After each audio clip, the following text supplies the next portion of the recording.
3、2、1。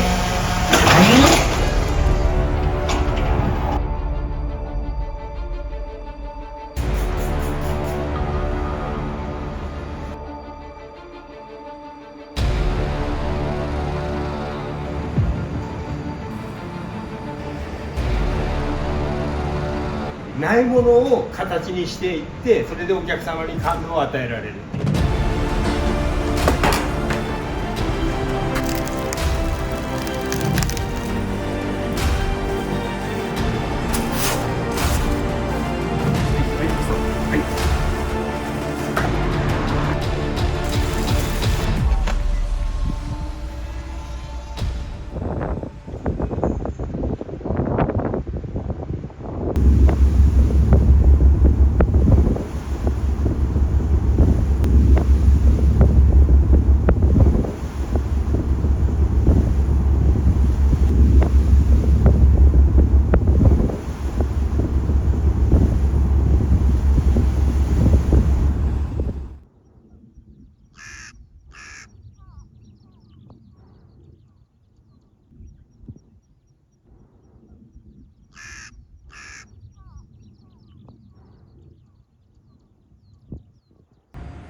椿工房、椿から取った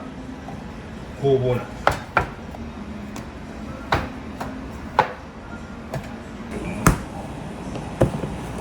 これね、普通の椅子と変わんないんで。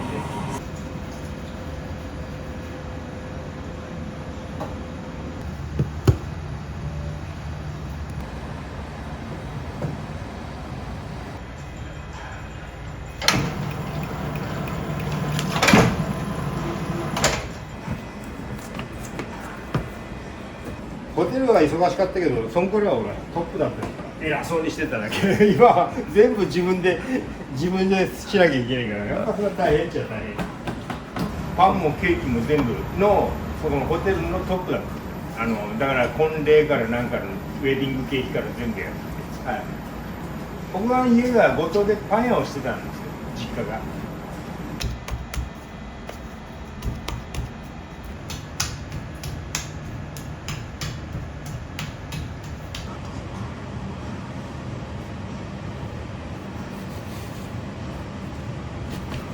僕らがやっぱり12時から仕事してるから、その時起きた時の天気なんて全く関係ないしさ、店開く頃に大嵐になってるんだから昨日はもうドアも開かないぐらいの嵐だった。おとといか嵐だったもんね。かといって午前中で売り切れたってなったら、またそれはそれでお客さんに悪いから買いますっていう話の藤巻にしたら、藤巻はここに来るのはついでじゃないけんね。ここに来るってやんけん、ここに来る人は。だから街にあってついでに寄ったっていうお客さんじゃないから、うちにわざわざ来てくれてなかったって言ったらやっぱちょっとね、気の毒やけんさ、ちょっと多めに作るんやけど。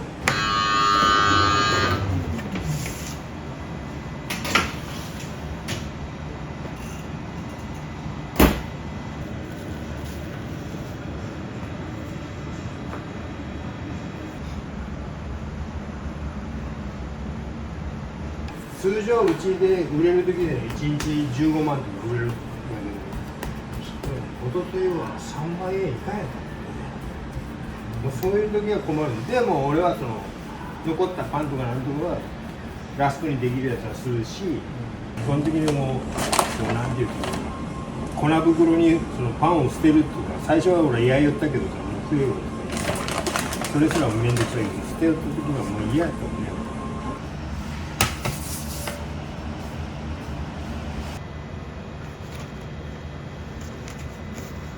うちのお客さんがやっぱ遠くから来るんよ、やっぱり。だからわざわざ船使ってから買いに来てくれたりするお客さんとかいる。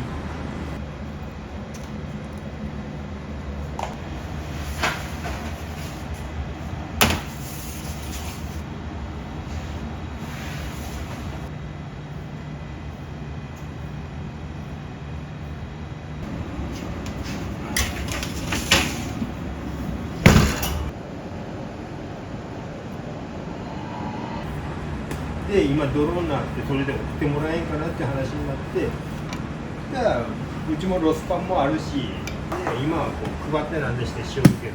捨てるのも白身ないけん、じゃあ安くでそれやろうかって話になって、お客さんは安く買えるけど選べませんよっていう話で。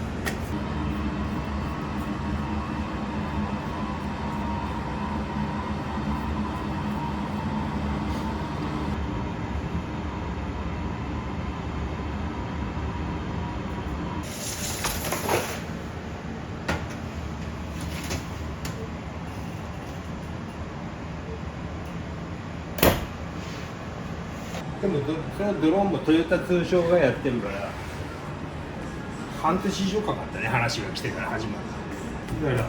弁護士がシンガポールと東京によって両方の弁護士がうんって言わないと物が進まない。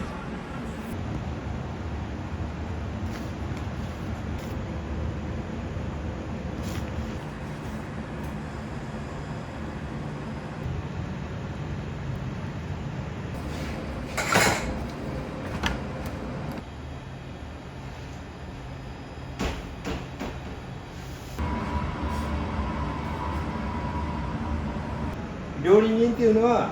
美味しい材料を使って、ね、肉、魚とかあるから、ね、その答えがそれをいかに美味しく仕上げるかっていう商売で、俺らの世界っていうのはないものを形にしていって、それでお客様に感動を与えられるっていう、結局そうだ。だって粉、砂糖、卵とかって全部ないものから形を作っていくのが俺らの仕事だ。だからセンスが問われるわけだ。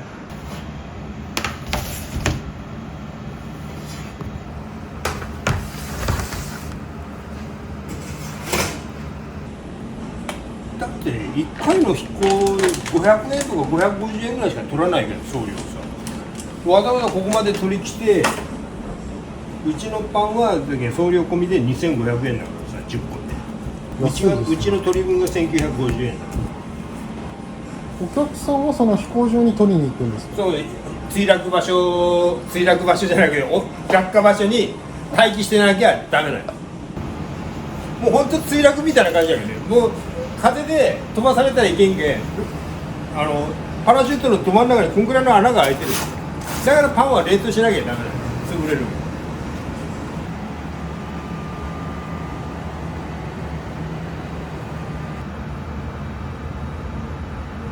中は潰さず、フランスパンっていうのは中の生地は潰さず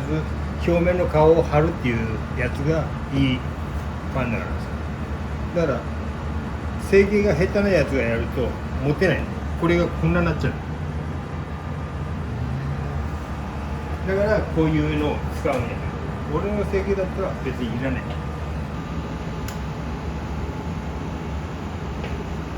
バジルのガーリックオイルをかける。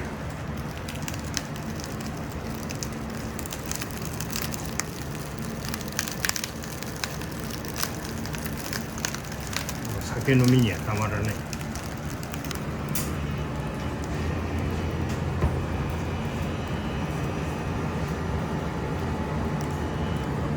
クープを6本入れているのがチョコレートが入ってる。チョコバケツってなかなかゲソにはないから結構面白がる。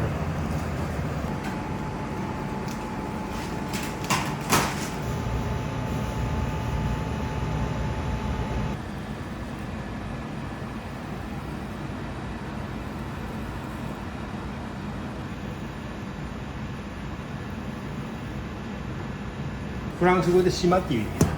島いる。うん。フランスのようでイルドパンってパンの島っていう島があるんですよ。まあイルドパンはあんましかなと思ってもうイルだけにした。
すいません、アブンデのイルです。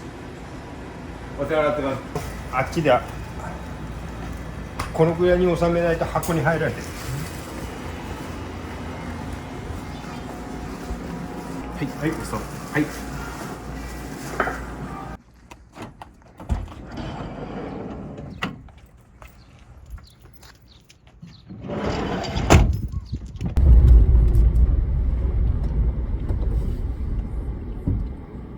私たちソライーナ株式会社は、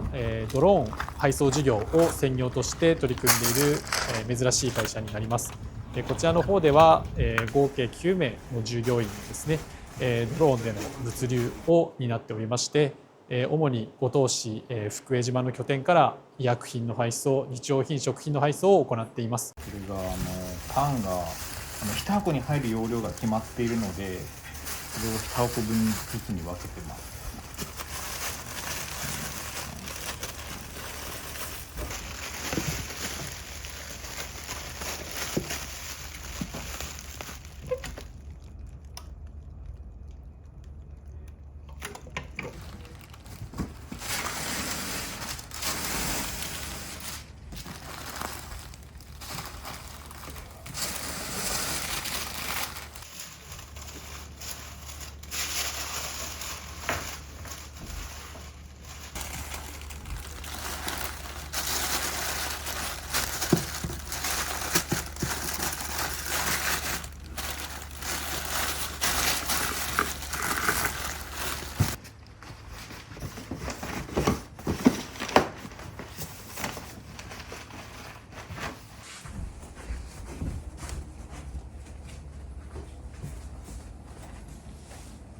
これ今何の作業されてるんですか？これがですね、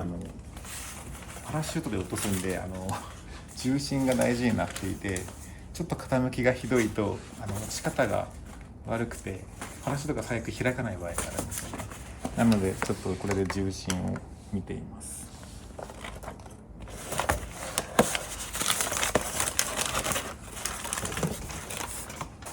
今いただいたパンがこの中に梱包された状態で入っています。でこれパラシュートがついてて、飛んだ状態でこのお腹が開いてボックスが落ちてくるんですけれども、今このパラシュートをしまってそのボックスをお腹の中に格納していきます。はい、目的地に着いたらお腹がパカッて開いて今の箱が落ちてきます。でその時パラシュートも展開して落ちてきます。で今からこの機体をローンチャーと私たち呼んでるんですけども、発射台に乗せていきます。今機体乗せまして、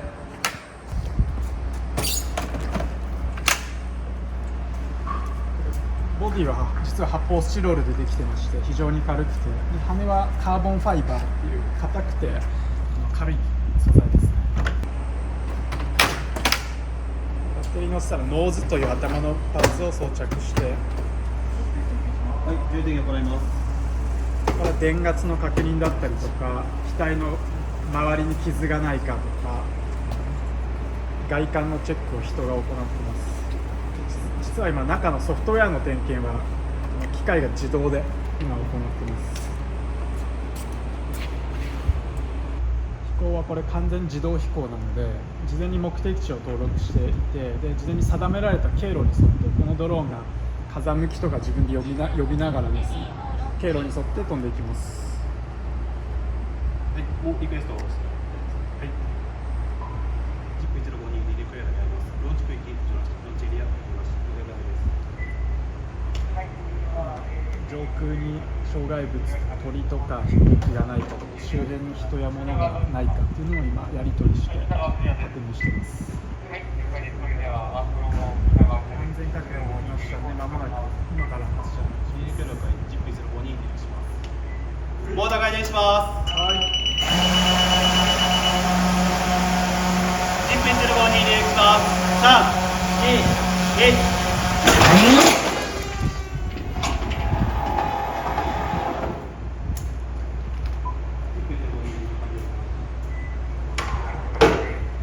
固定翼っていうドローンを使ってまして、こう羽が固定されてる小さな飛行機みたいなドローンを使ってます。特徴としてはとにかく長距離を速く飛べるっていうことですね。私たちみたいにこう物流をやってるドローンで物流を行っているので、やっぱり遠くまで飛べるかつこう安定して飛べるっていうのがことが必要になりますので、私たちこういう特徴的なドローンを今使って配送しています。あとはドローンは結構規制とか厳しいと思うんですけど、人の家の上を通ってしまったり、そういうところは大丈夫なんですか？そうですね、今私たちはレベル3っていう飛行のカテゴリーで飛んでまして、ドローン目に見えない目視外まで飛んできますので、その目視外の条件においては無人地帯の上っていうのを飛んでます。なので私たちの拠点、ここご覧いただくと分かると海の目の前にあって、すぐ海の上に出ます。でそのまま人が住んでいない海の上飛んできますので、今のレベル3っていう条件の中でですね、問題なく飛行してます。今あそこ飛んでますね。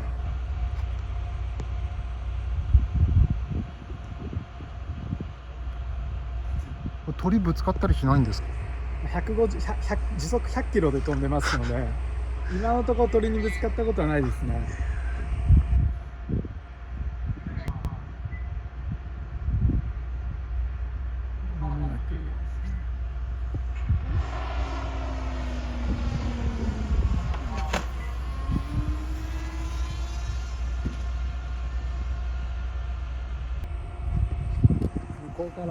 ドローン向こうから飛んできます。でそっちに通過するときに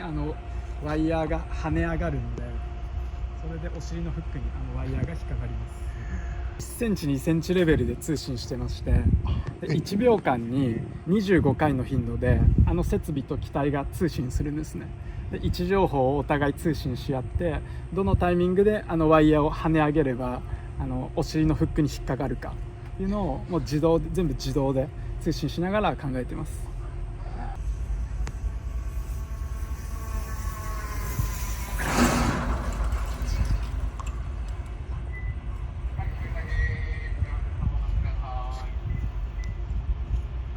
こんな感じでお尻のフックにワイヤーが引っかかってます。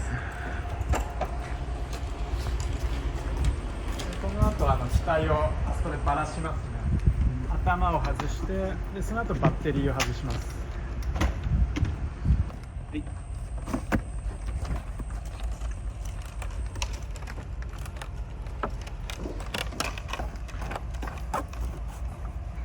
これで一連の配送が終わりっていう感じですね。ちなみにこれ1回の配送っておいくらぐらいなんですか？なので今回ご注文いただいたイル様のパンは550円配送料として我々いただいてますね。なんでそんなに安いんですか？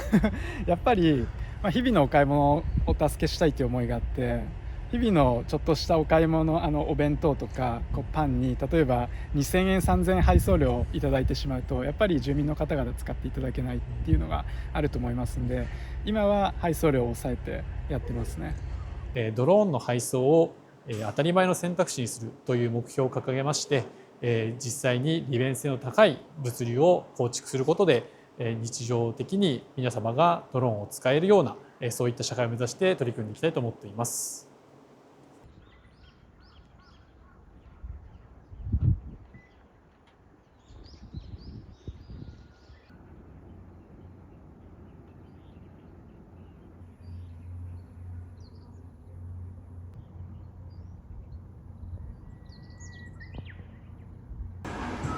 もうのんびりしたい誰かこれ見てね、あここいいなって思ったら後継いでくれる人がいてもいいんだけど